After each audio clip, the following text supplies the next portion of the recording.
कि वहां की एक बड़ी आबादी 11% लगभग ब्राह्मण है और 16% जो आपका ठाकुर समाज है, वो लगभग 28% जो आबादी है वो 90% संसाधनों के ऊपर कब्जा की गई है।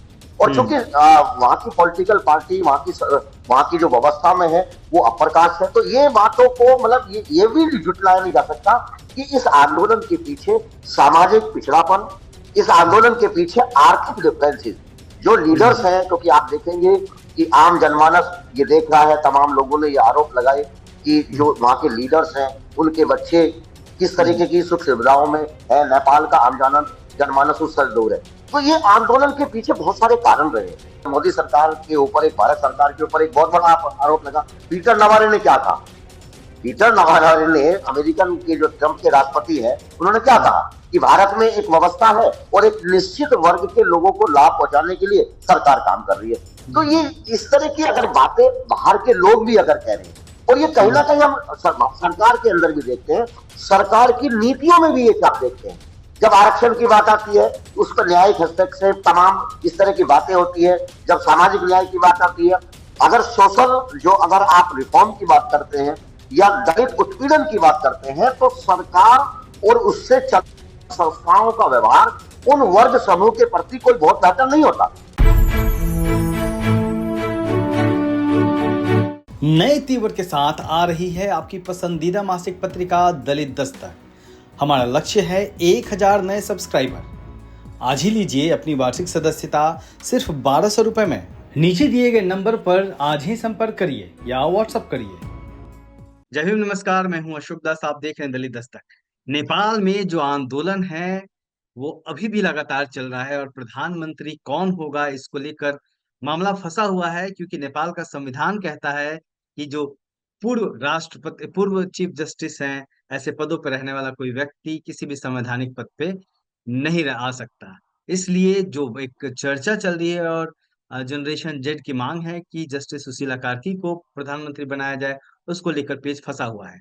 लेकिन इस बीच में एक बड़ा सवाल यह है कि नेपाल का जो आंदोलन, जिस तरीके से वहां एक खाई बढ़ती गई जो आम जनता है उसके बीच में, और एक जो राजनेता है, उनके परिवार के लोग हैं उनके बीच में, उसको लेकर जो विद्रोह पनपा, जो सोशल मीडिया पे बैन को लेके भड़क गया, आखिर एक वैसी ही खाई कहीं ना कहीं भारत में दिखती है। महंगाई को लेकर तमाम एजुकेशन सिस्टम महंगा हो गया है। तो जब हम भारत की तुलना करते हैं नेपाल के संदर्भ में, वहां के आंदोलन के संदर्भ में, तो इसको किस तरीके से देखा जाना चाहिए? कितना प्रभावित करेगा नेपाल का आंदोलन भारत को? इस बारे में हमारे साथ बातचीत करने के लिए डॉक्टर सतीश प्रकाश जी, जो कि सोशल एक्टिविस्ट है। सतीश जी, आप नेपाल का जो आंदोलन है देख रहे हैं, आप किस तरीके से देखते हैं? आपका आकलन क्या है?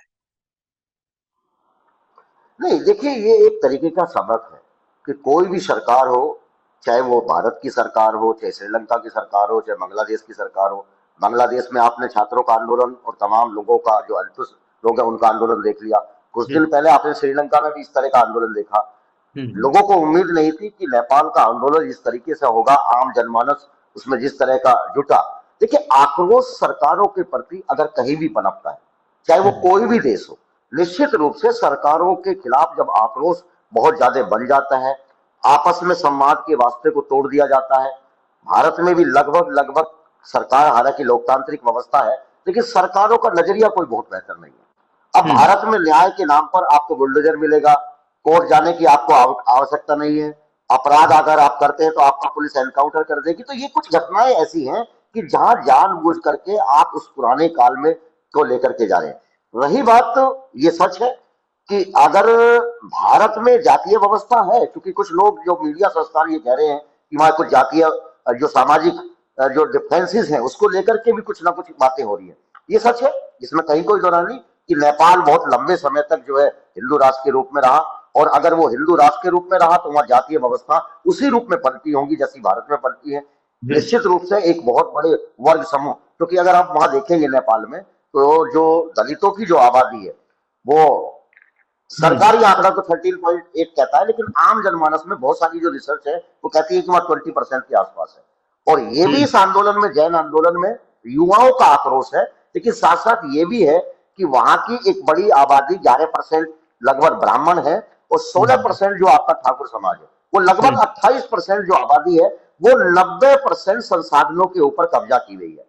और चूंकि वहां की पॉलिटिकल पार्टी, वहां की जो व्यवस्था में है वो अपर कास्ट है, तो ये बातों को मतलब ये भी झुटलाया नहीं जा सकता कि इस आंदोलन के पीछे सामाजिक पिछड़ापन, इस आंदोलन के पीछे आर्थिक डिफरेंसेस, जो लीडर्स हैं, क्योंकि आप देखेंगे कि आम जनमानस ये देख रहा है, तमाम लोगों ने ये आरोप लगाए कि जो वहां के लीडर्स हैं उनके बच्चे किस तरीके की सुख सुविधाओं में है, नेपाल का आम जनमानस उससे दूर है। तो ये आंदोलन के पीछे बहुत सारे कारण रहे हैं, निश्चित रूप से जी। हम्म। तो सर ये जिस तरीके से लेकिन एक गुस्सा दिखा युवाओं का, मतलब संसद भवन तबाह कर दिया लोगों ने, नेताओं को पीटते हुए दिखे सड़कों पे घेर के, सबको इस्तीफा देने को मजबूर कर दिया। बांग्लादेश में भी जब आंदोलन हुआ था इसी तरीके से युवाओं का, लेकिन उसका कोई एक बहुत बेहतर नतीजा निकलता हुआ नहीं दिखा। वहां भी एक नाम प्रस्तावित किया गया, मोहम्मद यूनुस का, यूनुस नाम है आई थिंक ना उनका, उनका नाम प्रस्तावित किया गया। वो उन्होंने कमान संभाली, लेकिन कुछ बहुत स्थिति वहां पे संभलती हुई नहीं दिखी। तो नेपाल में क्या होगा? नहीं देखिए, एक चीज आप मान लीजिए, एक नौकरशाह होता है, एक पॉलिटिकल व्यक्ति होता है। हम्म। आमतौर पर पूरी दुनिया में जो आसपास जो घटनाएं घटती हैं, हम्म। नौकरशाह एक बहुत बेहतर पॉलिटिशियन नहीं हो सकता। और हम्म। ऐसे जन आक्रोश के बाद में एक बेहतर पॉलिटिशियन व्यक्ति ही, जिसको पॉलिटिकल समझ हो, क्योंकि नौकरशाह का बिहेवियर कुछ अलग होता है। यूनुस कोई बहुत बड़े पॉलिटिकल नहीं है, उनका एक अलग तरह का, वो एक नौकरशाही से निकले हुए व्यक्ति हैं। हाँ, एक्टिविस्ट रहे हैं वो, लेकिन कहीं ना कहीं वो पॉलिटिकल नहीं है, तो इसलिए उनका फेलियर होने की संभावनाएं लोगों ने पहले से ही जताई है।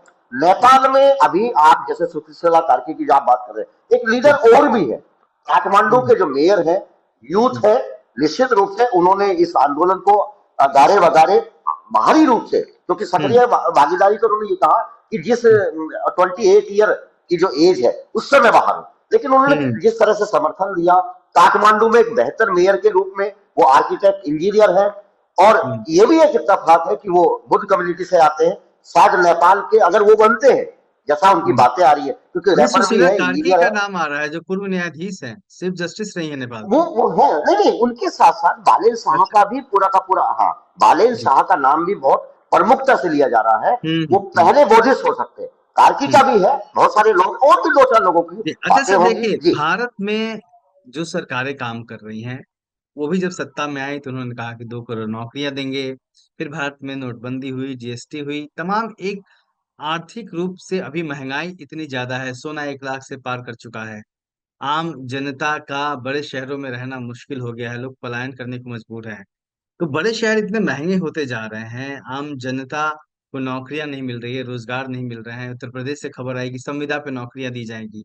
तो क्या इस तरह के फैसले जब सरकारों के भीतर होते हैं तो वो कहीं ना कहीं जनता को पुश करते हैं कि अब आंदोलन ही एक रास्ता है? नहीं देखिए, कहीं ना कहीं अगर सरकार बहुत लंबे समय तक, अगर जनता और सरकार के बीच में आपसी संवाद नहीं होगा, हम्म। उनकी बातें, आम जनमानस की बातें अगर सरकार तक नहीं पहुंचेंगी, सरकार एक वर्ग विशेष की ही सरकार बन के रह जाए, उनके लाभ हानि जैसे एक मोदी सरकार के ऊपर, एक भारत सरकार के ऊपर एक बहुत बड़ा आरोप लगा। पीटर नवारे ने क्या कहा?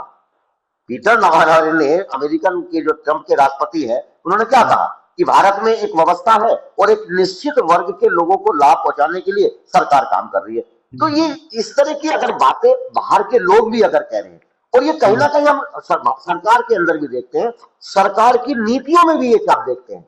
जब आरक्षण की बात आती है, उस पर न्यायिक हस्तक्षेप, तमाम इस तरह की बातें होती है। जब सामाजिक न्याय की बात आती है, अगर सोशल, जो अगर आप रिफॉर्म की बात करते हैं या दलित उत्पीड़न की बात करते हैं, तो सरकार और उससे संस्थाओं का व्यवहार उन वर्ग समूह के प्रति कोई बहुत बेहतर नहीं होता।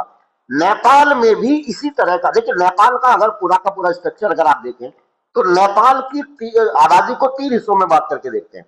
एक पहाड़ी, जिसको पर्वतिया बोलते हैं, एक नेवार समूह है, और एक मधेसी समूह है। इसमें अलग अलग जातियां हैं। जो पहाड़ी समूह है उसमें वैश्य नहीं है, बाकी का बाकी एक क्षत्रिय, ब्राह्मण है, थोड़े से क्षेत्रीय है। ये क्षेत्रीय लोग वे थे जो जनजातीय समूह था। 1850 के आसपास वीर बहादुर राणा ने इन जातियों को कहीं ना कहीं छत्री घोषित किया कि भाई आप छत्री हैं। तो मेरा मानना यह है कि कहीं ना कहीं आक्रोश है, और यह आक्रोश पहली बार नहीं है। देखिए, जब जब नेपाल के अंदर संविधान लागू होने वाली बात हुई, और चूंकि संविधान की बात चली है तो 2012 में एक दलित महिला जो सांसद थी, कृष्णा जी कुमारी परियार, उसको बाकायदा कॉन्स्टिट्यूशन कमेटी का चेयरमैन भी बनाया गया। वहां तमाम मुद्दे डिस्कस किए गए, लेकिन एक बात को लेकर के विवाद आया कि वहां पे मधेसी वर्सेस पर्वतिया जो लोग थे, जो पहाड़ के लोग बाग थे, उनके लिए कुछ विशेष आरक्षण का प्रावधान, उनके लिए कुछ विशेष सुविधाएं की बात करी। भारत सरकार ने कहीं ना कहीं दबाव डाल करके, ये एक बहुत बेहतर कदम नहीं था, और उसी दिन से कहीं ना कहीं आप देखेंगे कि नेपाल और भारत के संबंध परंपरागत रूप से बड़े गहरे रहे हैं। लेकिन उस घटना ने, जब नेपाल को लगा कि भारत सरकार उसके आंतरिक मामले में जिस तरह का इंटरफेयर कर रही है, क्योंकि मधेसी जो है वो कहीं ना कहीं भारत और बिहार के उस क्षेत्र से आते हैं, उनके आपसी पारिवारिक रिश्ते भी है। तो मेरा मानना यह है कि सरकार ने जानबूझ करके वहां इंटरफेयर करने की कोशिश करी, हालांकि उन लोगों ने उन चीजों को डिनाई किया। और यह भी सच है कि जो नेपाल का संविधान है उसमें दलित जी जातियों को आरक्षण है, लेकिन हालात वही है कि आरक्षण तो है लेकिन आरक्षण की पूर्ति नहीं है। भारत में आरक्षण है लेकिन आरक्षण के प्रति लोगों का नजरिया नहीं है। नेपाल में आरक्षण है लेकिन आरक्षण के प्रति वहां की सरकारों का नजरिया बहुत बेहतर नहीं रहा। मेरा मानना यह है कि भारत में भी लगभग यही परिस्थितियां हैं। सरकारों को अब ये मान लेना चाहिए, अगर कोई जन आक्रोश पनपता है, अगर जिस तरह के हालात हैं, आपके 3 पड़ोसी है, श्रीलंका में ये हो गया, बांग्लादेश में हो ही चुका, म्यांमार में ऑलरेडी अशांत है, आप अफगानिस्तान में ऑलरेडी अशांति है, पाकिस्तान के हालात बहुत बेहतर नहीं है, बांग्लादेश ये सॉरी नेपाल जो हो रहा है। तो ये चारों तरफ के माहौल में देखिए, हम चीजों से सीखना चाहिए। भारत सरकार को गंभीरता पूर्वक कुछ मुद्दों के ऊपर बहुत बेहतर तरीके से विचार करना चाहिए। बेरोजगारी एक समस्या है, बेरोजगारी है भारत में, सरकार को ये मानना चाहिए। एक बहुत बड़ा वर्ग जो एजुकेशन प्राप्त कर चुका, निश्चित रूप से पूर्व की सरकारों ने उनको बहुत सारे रोजगार दिए, लेकिन ये सरकार लोगों को परमानेंट रोजगार नहीं दे रही है। समय समय पर उसको छोटे छोटे कॉन्ट्रैक्ट, जैसे उत्तर प्रदेश सरकार ने अभी बहुत सारे समूह की बहुत सारी वैकेंसी खाली पड़ी है, केंद्र सरकार के बहुत सारे पद खाली है, लैप्स कर रहे हैं। अभी आप नई शिक्षा एजुकेशन नीति के तहत देखेंगे तो अब डिग्री कॉलेज में बच्चे नहीं है, बच्चे और टीचर्स का रेटो घटना शुरू हो गया, क्योंकि नई शिक्षा नीति का परिणाम आना शुरू हो गया है। तो ऐसी स्थिति में सरकार पद घटाएगी, अगर पद घटाएगी तो निश्चित रूप से लोगों के मन में एक आक्रोश पैदा होगा। जीएसटी को लेकर के आज सरकार ने जी तो कुल मिलाकर ये कहा जा सकता है सतीश जी कि जो भारत के पड़ोसी देश हैं, वहां पे जिस तरीके से आंदोलन सुलग रहा है, जिस तरीके से जनता और सत्ता के बीच में एक खाई है, जो सरकारों के वादे हैं वो जनता के हित के नहीं है, उसको लेके जिस तरीके से विरोध सामने आ रहा है, वो कहीं ना कहीं भारत के लिए भी एक एक कह सकते हैं कि आईने की तरह है। उससे सबक लेने की जरूरत है। और जो भी चीजें हैं, सत्ता में भागीदारी की बात हो सबको आबादी के हिसाब से, या फिर युवाओं को रोजगार देने की बात हो, या फिर जो एक आर्थिक खाई बढ़ती जा रही है, और जिस तरीके से देखा जा रहा है कि कुछ खास धन्ना सेठों को लगातार सुविधाएं दी जा रही हैं, उनके लिए जंगल उजाड़े जा रहे हैं, इस तरह की स्थितियों पर अगर काबू नहीं पाया गया, तो यहाँ पे भी कब आंदोलन भड़क उठेगा, इसको कोई नहीं जानता। कुल मिला के ये कहा जा सकता है कि जो तमाम पड़ोसी देश हैं भारत के आसपास के, उनसे भारत को सबक लेने की जरूरत है। सतीश जी, आपको बहुत बहुत शुक्रिया। जय हिंद सर। तो देखते रहिए दलित दस्तक, और हमारे चैनल को लाइक करिए, शेयर करिए, सब्सक्राइब करिए। जय हिंद।